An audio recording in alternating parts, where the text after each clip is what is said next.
Let's talk Ferrari and HP branding. Hold on, this could be awkward.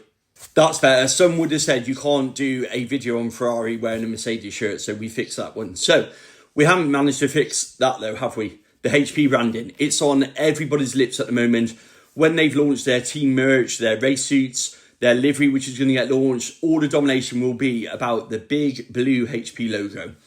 Now let's look at some facts here. HP pay reportedly over $100 million. That gives them the right to put this logo pretty much how they want to on a Formula One car, on a race suit. That's their prerogative for paying all of that money.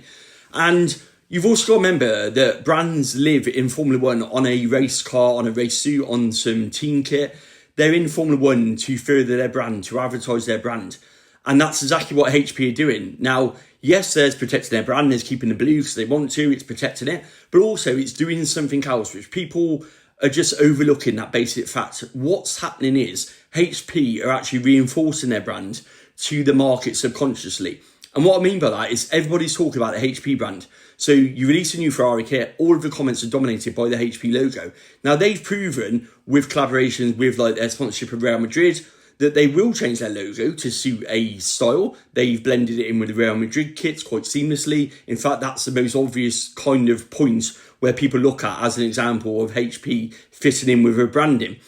Now, people are saying, why can't they do that with Ferrari? My question is, why do they need to? Because ultimately, what they're currently doing is a marketing dream. What they're currently doing is exactly what you pay for as an advertiser going on the side of a Formula One kit, team, livery, whatever you want to call it. Because you want your brand to be out there. You want your brand to be talked about. That is why you signed a contract worth hundreds of millions of dollars to be in Formula One. You want to purposely, subconsciously push that brand into consumers so that when they're faced with that reality of potentially buying that product, that name springs to mind. That is what HP are doing. Now, it doesn't matter whether you take this logo and you make it black and white. It doesn't matter if you take it with a nice shade of red. What you will do on all of those things when it's posted over social media, reposted, shared, you'll share the actual livery as it is, you'll share the logo as it is, you'll change the colours. So even though you're changing the colours, you're pushing the brand and the name. You're making that instantly, subconsciously enforceable and at the forefront of everybody's minds